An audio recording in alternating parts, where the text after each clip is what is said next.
छिए दीदी सब कितना कम जनसंख्या में माता बहन बैठलो छे, सब अपराधी छे। ये अपने आप को बुझी रहो छे कि हमें तो पापी छी, की जेबे सत्संग अपना ही कबूल करी दे छे। राती एकटा पियक्कर एले औल बोल बोले शुरू कर। अंतिम में जब ओकरा नहीं पोसेले ई सत्संग भजन कल के हमें चले छो भैया हमरो नहीं है तो हमरा चलिए दिल सचनो। कहते हैं मुख में छुरी और बगल में छुरी और मुख में राम, ऐसा शरीर का कौन काम। ये बगल में छुरी रखिएगा, मुर्गा पर चला दीजिएगा, बकरी पर चला दीजिएगा, मुर्गी पर चला दीजिएगा, मछली पर चला दीजिएगा और तब कहिए राम राम राम राम राम राम, तो चलेगा काम? कोनो काम चलने वाला नहीं है। जब काम का आवश्यकता है आपको तब राम का पीछा छोड़ना होगा, और जब राम से लेना देना है तब काम का पीछा छोड़ना होगा, और जब काम से लेना देना है तो राम को पीछा छोड़ना होगा। तब बुझे छे कि धो की करिए, हमें सनी तो नहीं लेने छिए माला की जेबे सत्संग में हो बाबू। लड़े से फुर्सते नहीं छे हमरा तो जेबे की विचार के। हम रात में बताए थे ना कि चार खाने के लोग हैं, चार खाने का।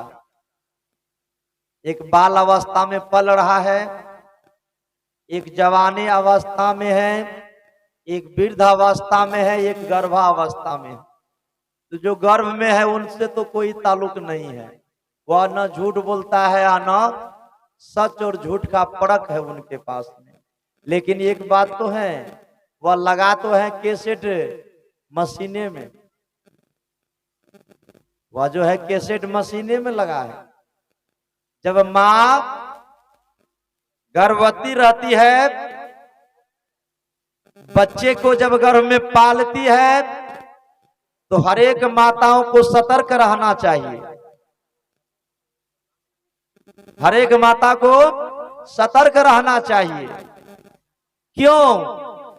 कि उनका जो है ये मशीन में उनका जो है कि कैसेट लगा हुआ है। अगर गलती बोलिएगा तो गलती छापा जाएगा, सही बोलिएगा तो सही छापा जाएगा। अगर अपना धर्म पर चलिएगा तो वह धर्म का जो है कि वह बच्चे की प्रतीत आपका हिरण्यकश्यप दानव थे, हिरण्यकश्यप दानव थे। उनकी पत्नी के गर्भ में बालक पल रहा था। तो वह बालक जब पल रहे थे तो एक दिन अपना पति के डर के कारण उनकी पत्नी हिरण्यकश्यप के पत्नी भाग करके चले गए कहा? देव ऋषि नारद के आश्रम में, और वहां जाकर के रहने लगी। तो देव ऋषि नारद नित्य दिन भगवान का गुणगान करते थे, भगवान का नाम लिया करते थे, सत्संग भजन करते थे। वह स्त्री वह देवी सत्संग के आगे नित्य दिन बैठ करके वह सत्संग सुना करते थे। परिणाम क्या हुआ?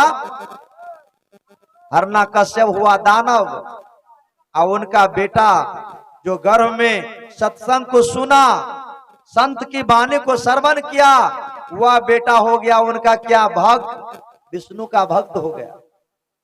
अब जब बाहर आए मां के गर्भ से तो वह बाहर आकर के वह एक ही नाम रटता है, जय श्री हरि। तो हिरण्यकश्यप का तारे मूर्ख, यहाँ का भगवान तो मैं हूं, तुम उधर कौन श्री हरि का नाम ले रहा है? वो तो मेरा दुश्मन है। तो कहता है कि भगवान किसी का दुश्मन नहीं होते हैं, भगवान तो सत्य और न्याय का धर्मदाता है।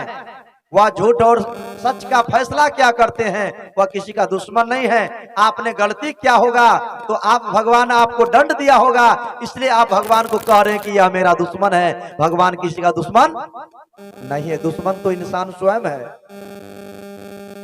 इंसान और इंसान का दुश्मन कौन? उनका स्वयं मन। क्या क्या वह भगवान का भक्त हुआ कौन? भक्त प्रहलाद। वह गुणगान करने लगा किसका? विष्णु का। और विष्णु का जब गुणगान करने लगा तो हिरण्यकश्यप को बहुत दुख हुआ, बहुत कष्ट हुआ कि हमारा पुत्र और दुश्मन का नाम लेंगे, इनको यह धरती पर जिंदा रहना ठीक नहीं होगा, मार दिया जाए। क्या किया? प्रहलाद को एक बोरा में कस के उनका मुख बांध करके पानी में फेंक दिया। विष्णु भगवान निकाल करके उनको सूखा में रख दिया।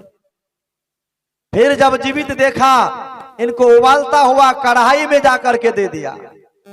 वहां भी श्री विष्णु का नाम लेते लेते वहां भी बच गया। ऐसे करते करते बहुत कष्ट हुआ, बहुत दुख हुआ।